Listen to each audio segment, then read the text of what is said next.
Coucou la famille, bienvenue sur la chaîne. Heureux de vous retrouver pour une nouvelle vidéo. Désolé, cette vidéo je l'enregistre après avoir fait le tournage de la vidéo que vous allez regarder. C'est juste pour vous dire, j'aimerais vraiment que vous abonniez à la chaîne parce que ça me ferait énormément plaisir. Surtout, n'oubliez pas de liker, partager parce que quand même la vidéo sera un petit peu longue parce qu'on va parler du Ballon d'Or, on va parler de la différence entre Erling Haaland et Lionel Messi, on va parler aussi du débat Bellingham-Baldé pour le prix du meilleur jeune. Donc quand même, si vous ne restez pas jusqu'à la fin de la vidéo, donc quand même, s'il vous plaît, likez, ce sera énorme, ça me ferait énormément plaisir pour le travail fourni. Donc je vous dis à très vite pour une nouvelle vidéo. Donc amusez-vous, regardez la vidéo et on se retrouve très vite. Coucou la famille, bienvenue sur la chaîne, heureux de vous retrouver aujourd'hui pour une nouvelle vidéo. Désolé, je ne suis pas dans mon environnement, mais bon, on est là aujourd'hui pour faire une révision et pour vous donner nos prédictions pour le Ballon d'Or de l'année 2023. Donc déjà, on va quand même revoir la liste ensemble des 30 nominés. On a Julian Alvarez, Nicolo Barella, Jude Bellingham, Karim Benzema, Yacine Bounou, Kevin De Bruyne, Ruben Diaz, Antoine Griezmann, Ilkay Gundogan, Oscar Guardiola, Erling Haaland, Harry Kane, Randal Kolo Muani, Visha Kvaratskhelia, Robert Lewandowski, Emiliano Martinez, Lautaro Martinez, Kylian Mbappé, Lionel Messi, Kim Min-jae, Luka Modric, Jamal Musiala, Martin Odegaard, André Onana, Victor Osimhen, Rodri, Bukayo Saka, Mohamed Salah, Bernardo Silva et bien sûr Vinicius Junior.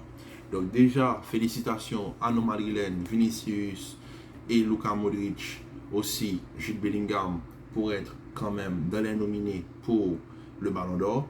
Mais on sait tous que le Ballon d'Or ne sera pas attribué cette année à un joueur du Real Madrid.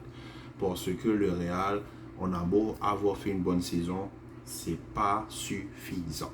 Maintenant, on a quand même gagné quelques titres. Karim Benzema faisait partie encore de cette équipe à l'époque. Malheureusement, Karim Benzema est parti pour l'Arabie Saoudite. Donc, quand même, félicitations à lui parce qu'il l'a entièrement mérité. Mais bon, on aurait aimé le féliciter dans d'autres circonstances. Mais bon, ça n'a pas été le cas. Donc, au fait, moi, ma prédiction pour le Ballon d'Or est à contre-cœur parce que c'est pas que je pense qu'il ne le mérite pas, mais à mon avis, le Ballon d'Or sera attribué encore une fois au meilleur joueur de ce sport, de cette dernière génération qui a été Lionel Messi. Ce serait très compliqué de ne pas le donner à Messi. On le sait tous.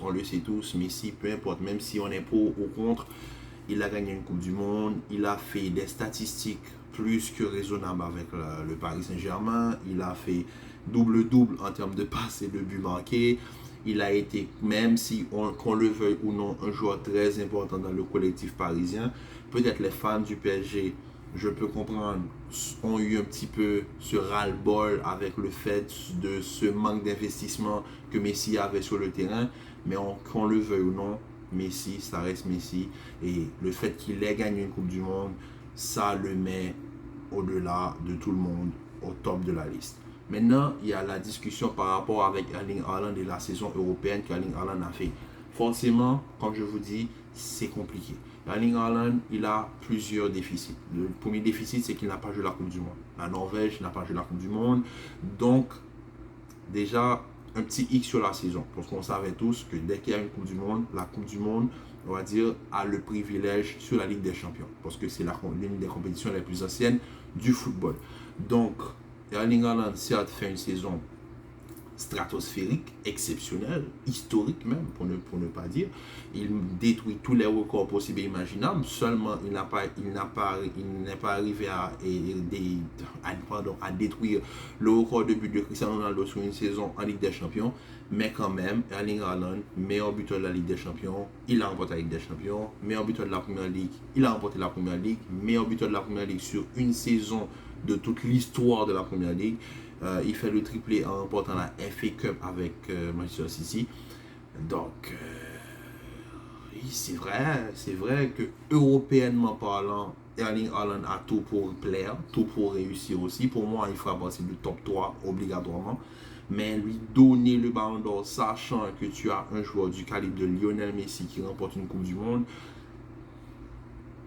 c'est un peu compliqué. Et aussi, il y a aussi ce lien que Haaland a avec le football. Haaland, c'est le joueur purement mécanique. Haaland, c'est le joueur qui, on va dire, c'est pas le plus beau à avoir joué. Je l'ai déjà dit. C'est pas le plus beau à avoir joué. Mais en termes d'efficacité, Haaland a tout pour lui. Il est trop mécanique. Et il y aura toujours des joueurs que je pense qui auront ce petit côté relationnel, artistique avec le football, qui mettront toujours Haaland à la main. Je suis désolé.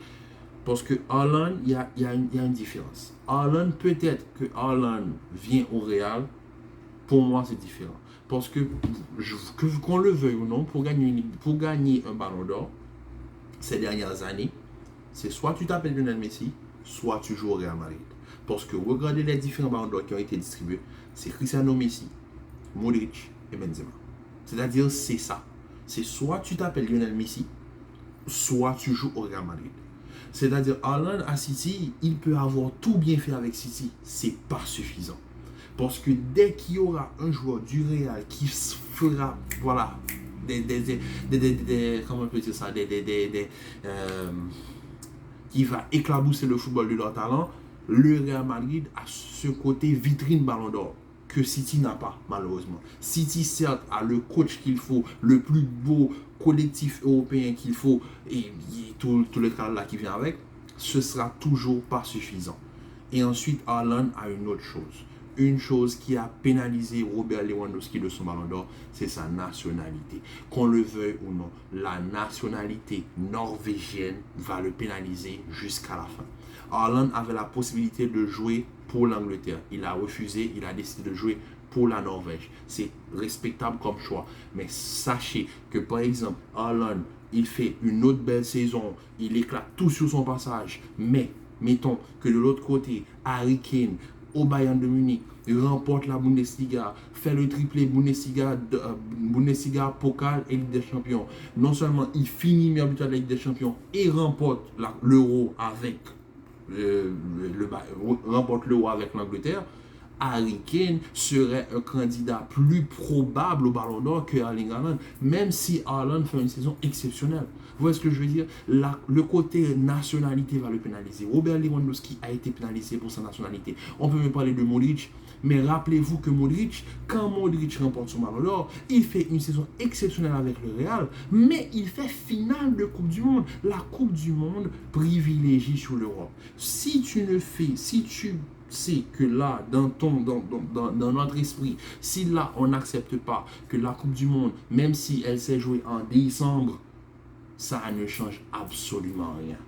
Messi est candidat au Ballon d'Or. Dès qu'il a soulevé cette coupe, tout le monde était unanime. Messi sera Ballon d'Or. C'est tout. C'est tout. C'est celui qui aurait remporté cette Coupe du Monde qui aurait été Ballon d'Or. Maintenant, est-ce que si la France serait remportée, est-ce que Kylian Mbappé serait candidat au Ballon d'Or? Bien sûr que oui. Mais bien sûr que oui. Meilleur buteur avec le PSG, meilleur buteur en Ligue 1, le top 2 buteur européen, champion du monde, triplé en finale.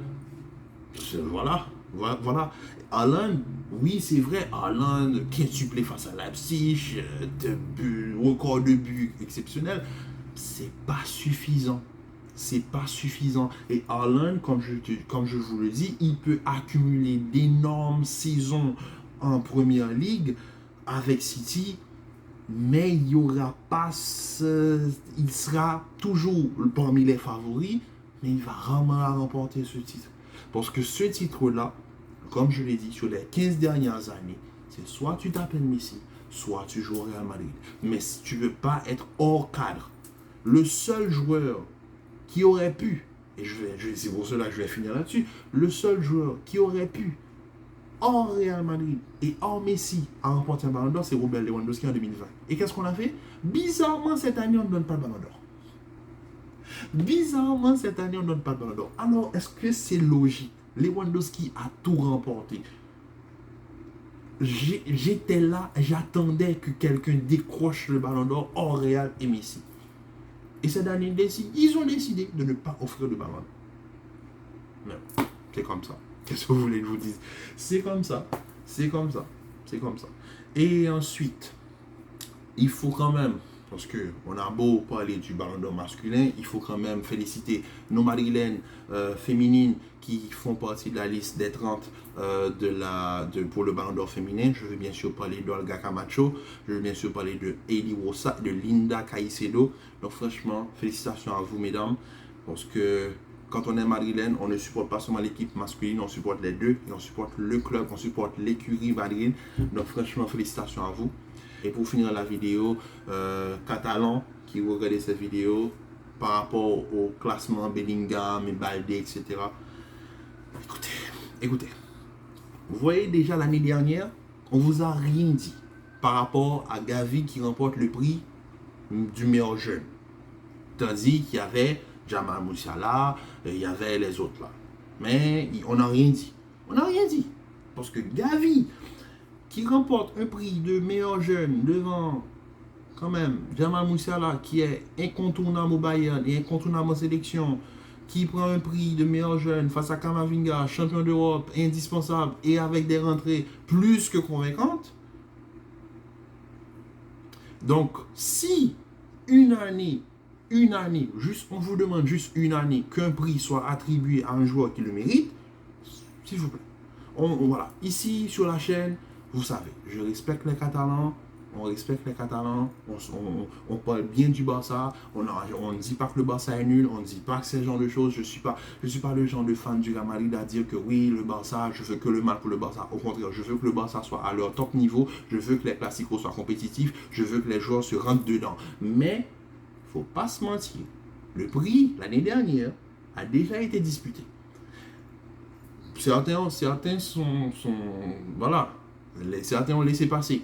Donc cette année, quand on regarde l'état de forme de Bellingham, quand on regarde tout ce qu'il a fait, meilleur joueur de Bundesliga l'année dernière, titulaire indiscutable avec Dortmund, quart de finaliste en Ligue des Champions, et il s'impose au Real Madrid, il ramène 12 points à la maison sur les 4 premières journées.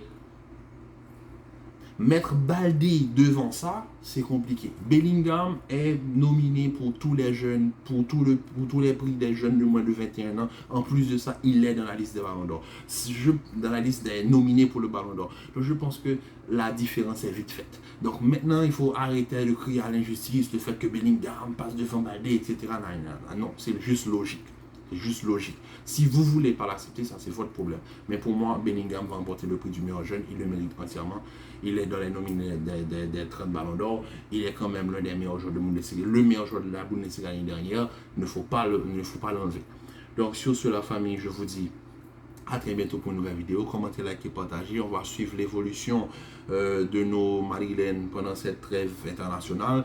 Donc, je vous dis à très vite pour une nouvelle vidéo. Commentez, likez, partagez. Restez en paix et en santé. Je vous dis à très vite pour une nouvelle vidéo. Peace.